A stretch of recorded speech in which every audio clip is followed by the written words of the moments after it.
So I'm going to begin by explaining about the two books that you see up there, because they are a natural pair and the one grew out of the other.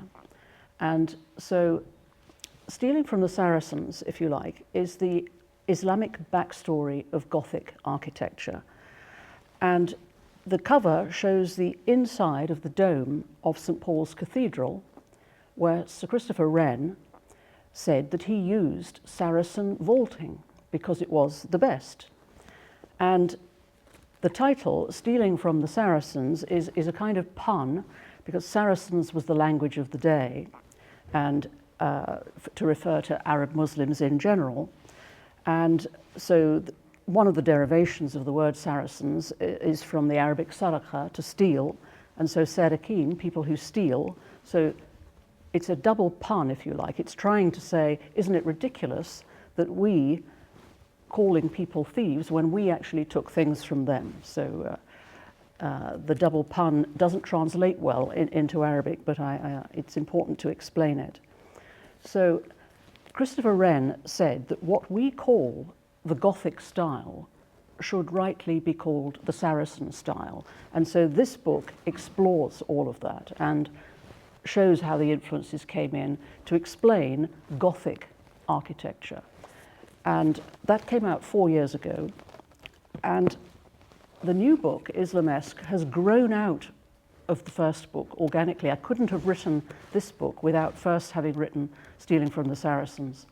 So again, let me explain about the cover. The cover is an Italian Renaissance fresco in a Benedictine monastery, painted in about just 1500, and it shows St. Benedict here, St. Benedict founding 12 monasteries. And it's actually a very realistic scene of builders at work. So what's striking straight away is that the people actually doing the work, the mason down there and the carpenters in the roof and the plasterers, are all basically not Italian. And it's rather nice that St. Benedict is helpfully pointing at the word Islamesque, which is an accidental touch. And so this, if you like, in a nutshell, is the Islamic backstory of Romanesque architecture. So the word Islamesque is a word that I've made up, if you like, for the 20th century to challenge the notion of Romanesque architecture, which is what came before Gothic. So the cathedrals of this country and of Europe, the medieval cathedrals, they represent the forefront of technology for their time. So, you know, around about the year 1100 is the period I'm looking at, which is when Romanesque, according to European art historians, sort of burst onto the scene like some kind of miracle, with all these new innovations and new technology and new vaulting techniques and new decorative motifs. And there was a great marveling about where did all this come from? And of course, the thing that people don't look at is the context of why this actually happened. And the thing that is very striking is that all of the features here you can see are taken from Islamic architecture, which I will explain to you. But just to explain that the key thing about the year 1100 is that this is the time when in the previous centuries of the sort of 8th, 9th and 10th centuries, the construction industry in Europe was actually dominated by Muslims because of the civilization in Spain, where Arabs had been ruling for nearly 800 years, and in Sicily, where they'd been ruling for over 250 years. So this is, they were at the top of their game. This was at the time of the Islamic Golden Age, where their understanding of geometry and everything was the absolute peak. And so it is important to realize that all of these areas were were dominated, the three areas of construction, so stonework, ironwork and carpentry, were all dominated by Muslims at this time. And what happened is that around about the year 1200, sort of into the 13th century, in Western sources, so this is actually in a French Bible, you start to get images like this of God as the architect of the universe, using his compass to create the universe. And this shows us that the whole concept of geometry is new, coming into the Western Europe. Whereas, of course, this was completely standard in the Arab world, had been for a very, very long time. Geometry here is the perfect example of Muslim geometry at its very earliest stage. This is the dome above the mihrab in the Cordova Mesquita. So this is the absolute high point of geometry in Europe. Nothing like this had been seen on European soil before. And it was actually examined by a pair of Spanish architectural engineers not long ago, only about 5 years ago or so, and they wrote a report in which they marveled at the sheer geometric perfection of this dome that has not needed any repair for the entire 1,000 years of its existence.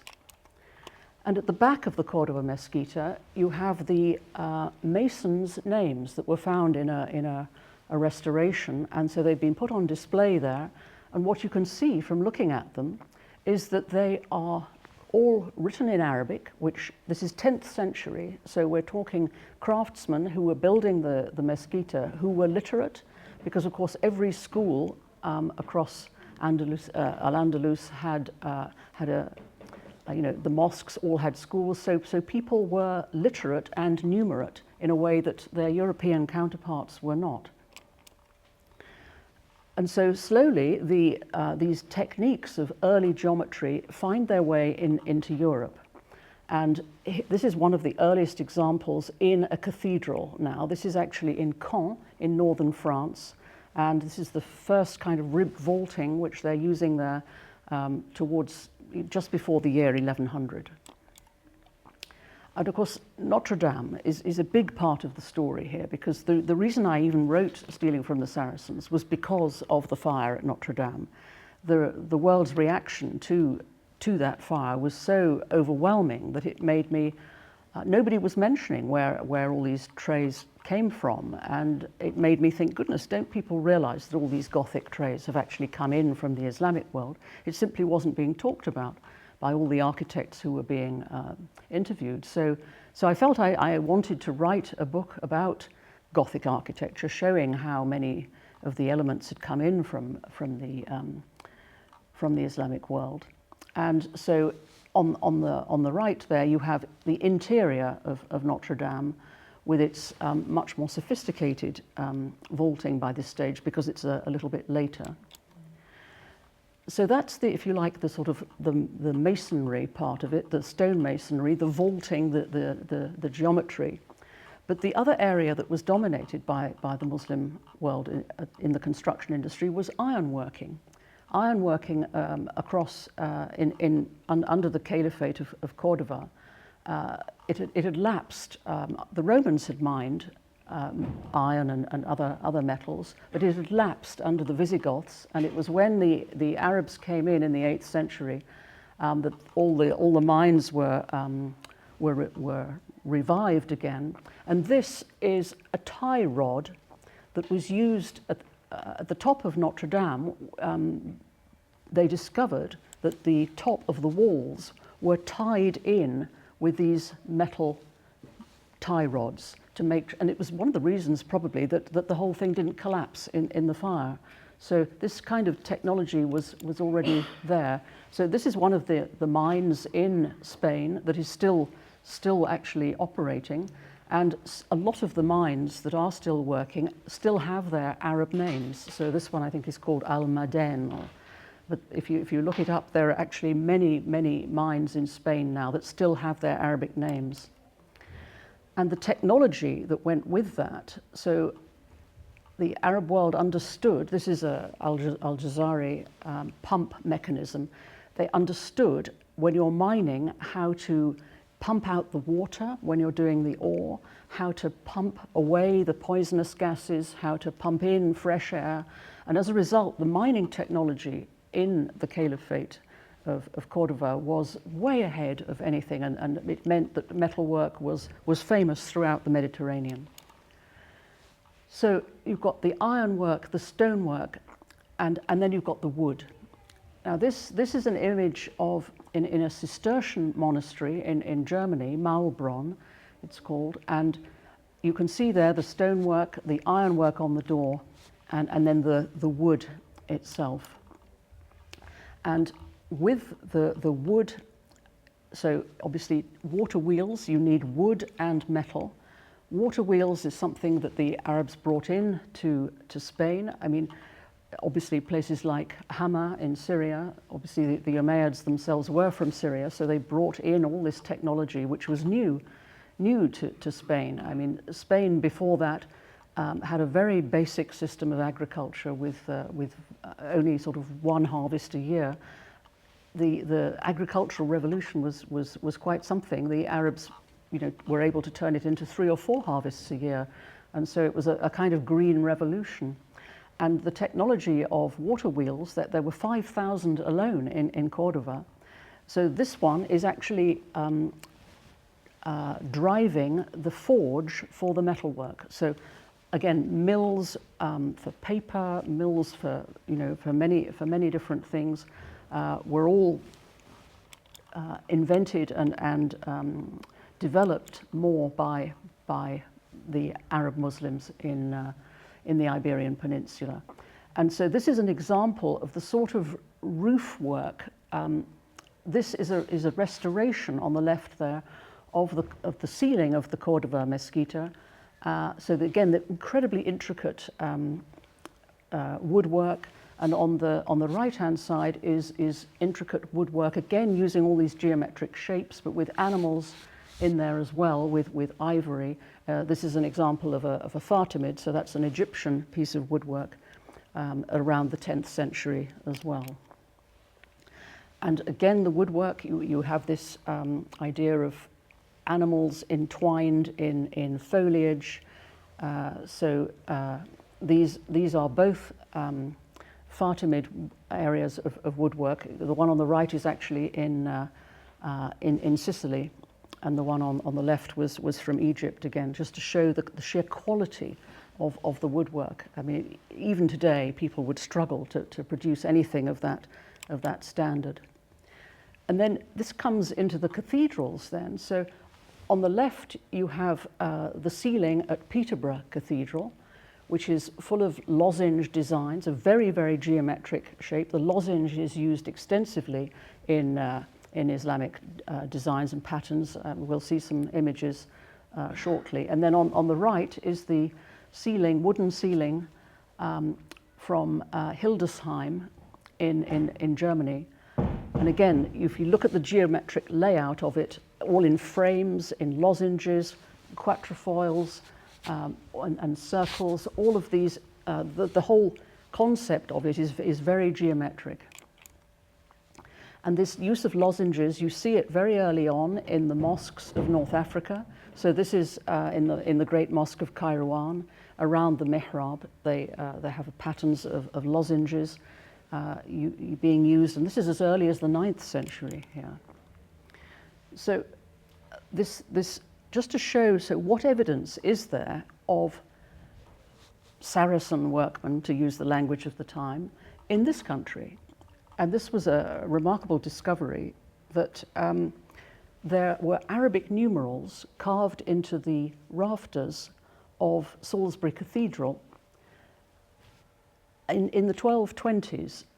And this is several centuries before Arabic numerals came into this country. They were not in general use here until well into the 1500s. So this is an accidental discovery. They were doing a dendrochronology report on the timbers to try to work out what date the actual construction was, and the Arabic numerals came to light then.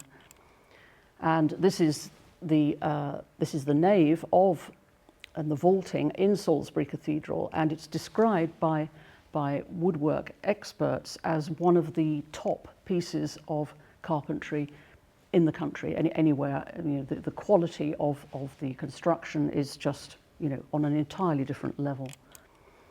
And then in Wells Cathedral, so Wells Cathedral, which is actually considered the earliest completely Gothic cathedral in this country, again, accidental discovery. They found up here in what's called the Resurrection Tier, Arabic numerals carved onto the base of the statues. And I explain the story in some detail in the book, because it does require some sort of getting your head round. But basically, through a combination of sources, it's become clear that the original people who carved those sculptures on the front, and this is recognized as one of the top pieces of sculpture work anywhere in the country from this period, must have been Arabs using Arabic numerals, which was obviously their natural numbering system. You know, Roman numerals were just obviously straight lines, but this ability to carve curves and have the tools to do that was completely revolutionary. But because of a complicated financing issue to do with the cathedral, the work couldn't be completed, and so they had to number the bases of the statues and leave them in the workshop and move on to their next commission. And it was a full 15 years before the financing dispute and the who was going to become the next bishop and all of that was resolved, a 15-year law case. So by that stage, the Arab workmen had moved on, leaving the local masons to try to fit these statues into the right niches. But of course they couldn't understand the numbering system, meant nothing to them. It was just a series of incomprehensible hieroglyphs, and so they put them all in the wrong niches and even had to sort of try and adjust the niches to make it all fit. And all of this has, you know, been quite a process to unravel all of this, but it's become very clear now that was the case. And so this is a detail of Wells Cathedral. This is the main entrance. So again, all of this sort of use of slender columns, the quatrefoils, the pointed arches, obviously, all of that design, the zigzag that runs across there, all of these things we'll see. And here, I mean, you may reckon this looks immediately familiar in this setting, but this is still in Wells, the chapter house, which is actually built above the crypt. So again, incredible level of geometry to make it up on the first floor with these stylized palm trees holding up the roof. Very similar to here, of course. And indeed, in Saudi Arabia, the same idea of at the Prophet's Mosque in Medina, the sunshades which are there, which open automatically when the sun comes up to a certain point, are again stylized palm trees. So the idea has continued right up to now. And then the final element, so we've got the stone, the wood and the metal. The final element is the glass, if you like, and this is a personification of alchemy on the facade of Notre Dame. And alchemy, of course, is an Arabic word straight away, and it was the Arab Muslims who understood how to mix metals, how to make glass. You know, Damascus was the center of glass making for centuries and centuries. All in Mesopotamia is where glass making began, and the traditions just continued all the time. And so again, these astonishing colors. I mean, to this day, this is in Chartres, which is regarded as the absolute peak of stained glass. There's this color, this pale blue here, is still regarded as a complete mystery as to nobody is able to make that color. Again, it's a total mystery how people were able to do that. But there's no doubt that the original knowledge of the glass making, the mixing, and then the colors all came from the Islamic world.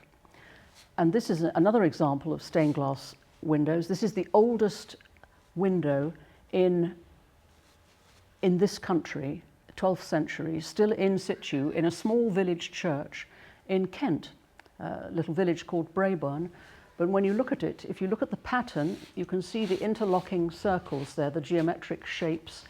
And here in the center, I've put the image of, again, interlocking circles, which is running around the inside lintels of the Ibn Tulun Mosque in Cairo. This use of interlocking circles in patterns was again completely, it shows to my mind that the person who designed this window must have had exposure to the Islamic world. So the reason that this book started, because I never had any intention to write a second book after Stealing from the Saracens, but it happened organically, as I explained, because of zigzags, believe it or not. So it all began with zigzags. So when I bought my house in Damascus, I noticed this pattern of zigzags running around the courtyard, and I was very intrigued by it. And I asked everybody, my Syrian architect and the craftsman I was working with, what is that pattern? Where does that come from? And they all said, well, we don't know. It's just I don't know, some sort of ancient pattern. The knowledge of what it had come from had been lost. So it just remained in the back of my mind, for a long time as a mystery pattern. And then my brother suggested, he said, oh, I've seen a very interesting documentary called The Secret History of Writing. So I watched this documentary, and it triggered a eureka moment for me, because it begins with the presenter walking up to a turquoise mine in the Sinai Peninsula, and so this is where the pharaohs were mining turquoise to use in their jewellery. And what she explained, the presenter, was how the Egyptian hieroglyph here, this zigzag, which you can see there, moved into phonetic script. The Canaanite migrant workers who were mining for the pharaohs there, they developed from the hieroglyphs the earliest phonetic script, and they took that Egyptian hieroglyph and made it into the sound ma, because maya or may or ma, many variations of that word mean water in that part of the world. And so it's come right down to us, and if you think about it, even our letter M is a small zigzag. So instantly I thought, my goodness, yes, of course, those zigzags are water. So that's when I asked my restoration architect friend who lives in the house now in Damascus, please send me a photo of where the zigzags emerge at either side of the Iwan. And so he showed me the photo of how they come out of this round spring, bubbling out, run all the way round, and then off into infinity on the other side. So it was very clear that this is water flowing round the courtyard. And every single Ottoman courtyard house in Damascus has exactly that pattern. So it was quite an incredible discovery. And once I saw that, of course, I started to see it everywhere. So this is an Umayyad palace. It's now in Berlin. The facade is called Moshatta, and the zigzag runs right through the facade there, and it's clearly watering all the vegetation on the carved facade there. This is from the ceiling of the Cappella Palatina in Palermo in Sicily. So this is now the Norman chapel, but they used Fatimid craftsmen to build the ceiling. And again, the design there shows the zigzags on this fountain, because all across the Arab world, you have the salsabil, the public fountains, and they're all carved with zigzags running down. So the water runs down through zigzags. So it's always symbolizing water. This is still in Sicily. This is the cloisters of the Benedictine monastery at Monreale. And again, you've got zigzags running down the fountain area there in the corner of the cloister.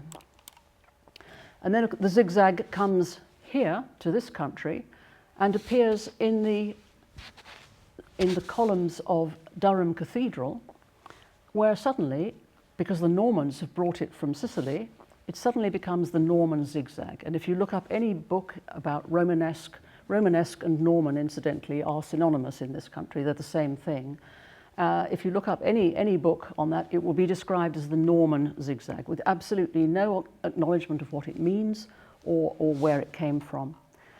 And so this started me off on thinking, goodness, you know, what if zigzags are just the tip of the iceberg? What about all the other things that are claimed as Romanesque? So I looked at all the features one by one to see if I could trace back where they'd come from. And it was astonishing. What I found completely overwhelmed me. I had no idea I was going to find so much. So just to give you a flavor of that, because obviously there's just so much that I could be showing you. It's very difficult to narrow down the examples. But this is the rose window in the Basilica of Santiago de Compostela. So this is, you know, the chief pilgrimage site in European Christendom, and yet it's so obviously geometric. You know, the 8-pointed stars everywhere. You've got the crescent moons waxing and waning, and the full moon in the middle. All the interlacing shapes. It's very clear. In Germany, in a Cistercian monastery, you've got these crescent moons again carved, and nobody understands what they are. They're just described when you look in the website of the monastery as mysterious signs. Nobody understands what they mean or what they're doing there. But then you see the 8-pointed star starting to come into French cathedrals. So you get this kind of patterning. It's called intarsia, where the volcanic black stone is inserted into the white limestone, and you've got all this ablak designs of the alternate black and white, which is so common in Syria. This is in Clermont-Ferrand, by the way, in central France, in the Massif Central. But another feature of Romanesque is, you look at here, this is the Ribat of Sousse, so this is very early, you know, this is 9th century. You look at this design here, in Romanesque it gets called Venetian dental, and this is Al-Azhar now in Cairo. This is the courtyard arcade, so this the sense of the arcade coming round with the slim columns, the circles and lozenges and the shapes and the crenellations. All of these things then start to come in as designs into the monasteries.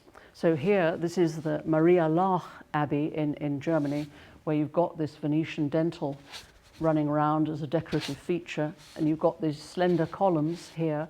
And this was added on in about 1230, and it's called the Paradise, and it's got a fountain there in the central courtyard.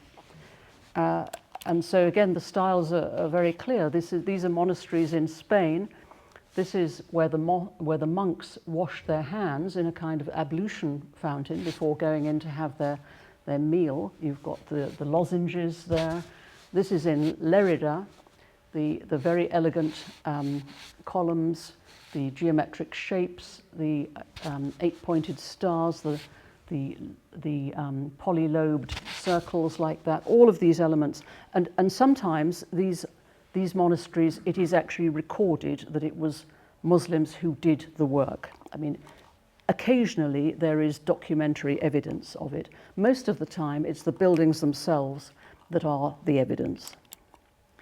Interlocking arches, all of these things are features of what's called Romanesque. So I'm just trying to show that Islamesque is a more accurate description. So you've got the lozenge patterns there, you've got the interlocking arches, and then you get these interlocking arches on the Cordova Mesquita, on the gates on the outside, and then it starts to appear in the Galilee Chapel in Durham Cathedral on the left. Exactly the same patterns.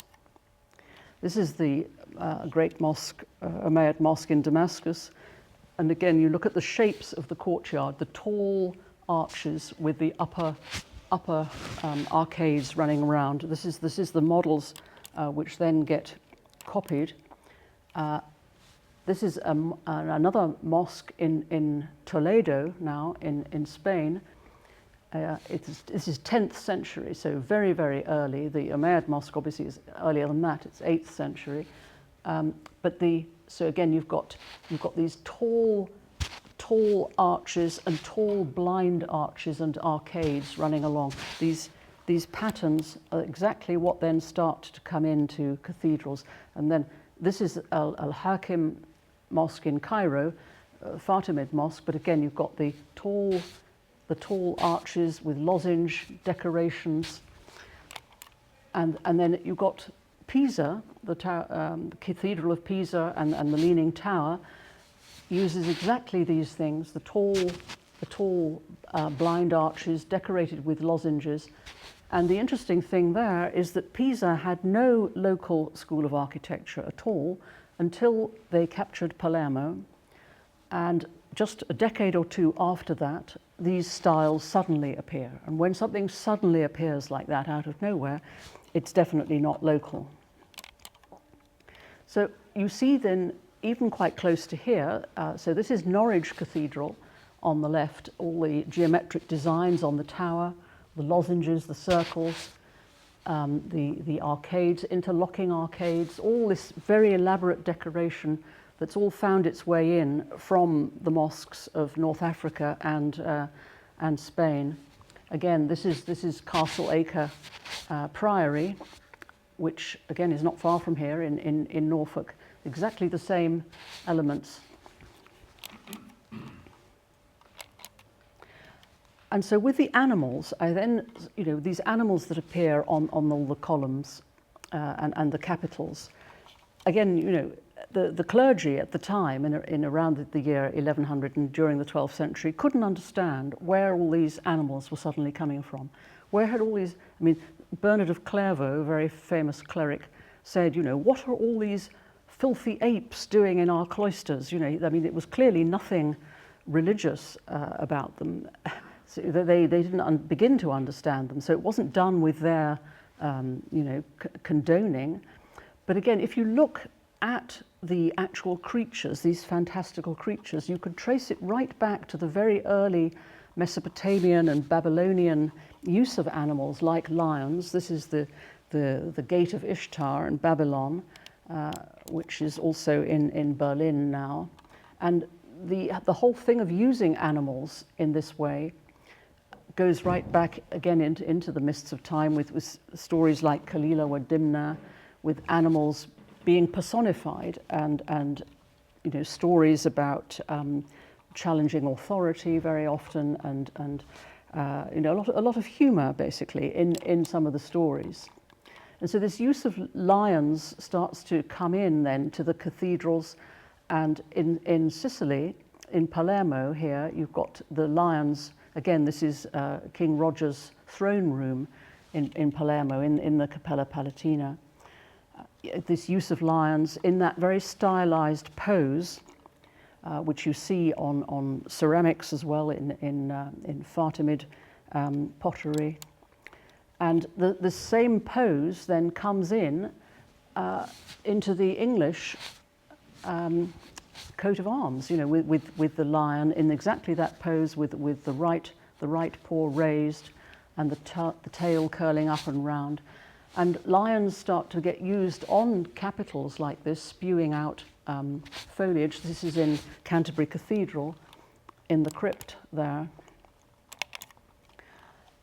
And these creatures can be traced, the fantastical beasts can be traced back also to the southern Arabian Peninsula. On the left there, that's a Sabian griffin, interestingly with these sort of interlocking medallions along the top, which become, again, a very pronounced part of decoration around gateways in cathedrals.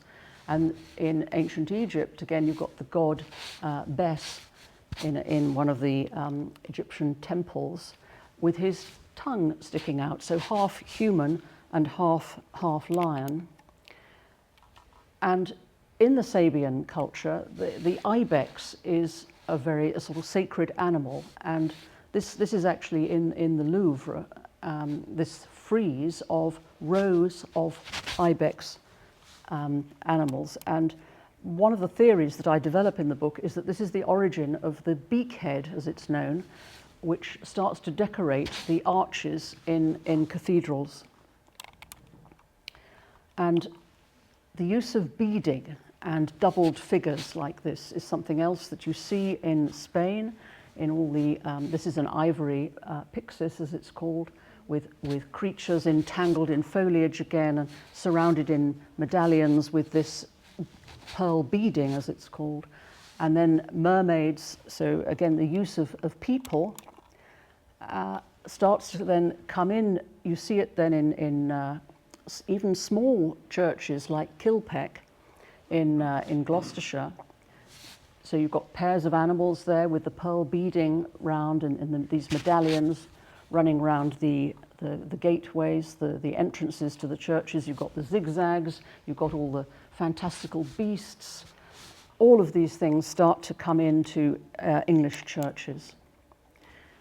This is an example in France, which I found particularly amusing because it shows the rams chewing their wings, and the clergy were always trying to come up with religious meanings for these things, and so they decided this was invoking monastic silence, that they were chewing their wings, when in fact this idea of holding up hands like this is meant to convey a sort of wonder and amazement.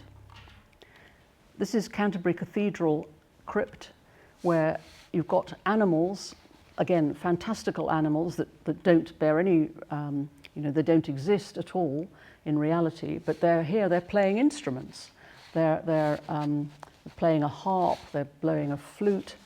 And again, the clergy could not understand what these creatures are doing there in the crypt, desperately trying to look for religious meanings there. But the tradition of animals playing instruments is something that goes right back into Islamic culture and indeed earlier. So on the left here is in an Umayyad palace in Syria, a bear playing a lute.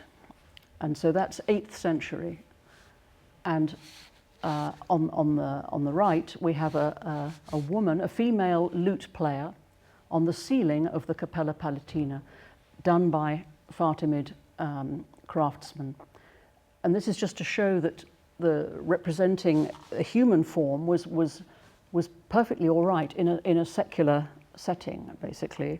As long as it was not in a mosque, it was, Muslims showed that they had the skills to do this and used figurative images a lot. So, and on the left there is an example of that. This is in Hatra, so this is one of the earliest Arab dynasties in Iraq, modern-day Iraq, and this is a statue of a military commander.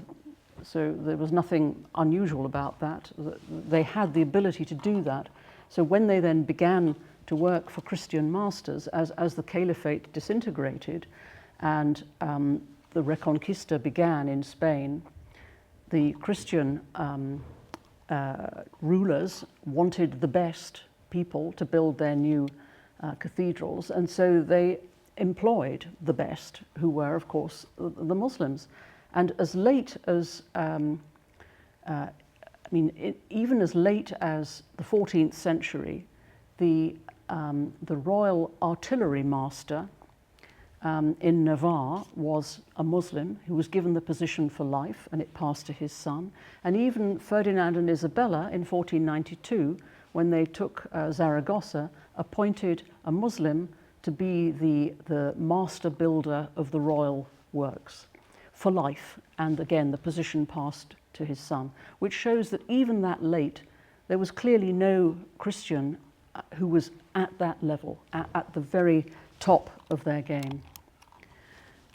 And the final couple of images, again, just to show this representation of people. So this is in Granada, in Alhambra, in the Hall of the Kings, showing the representation of people discussing and, all quite animated with different faces. And then on the cathedrals, so this is on the cathedral of Santiago de Compostela, the image of Christ, the Apocalypse, the Christ, and then the 24 elders of the Apocalypse looking up at him again with all different faces.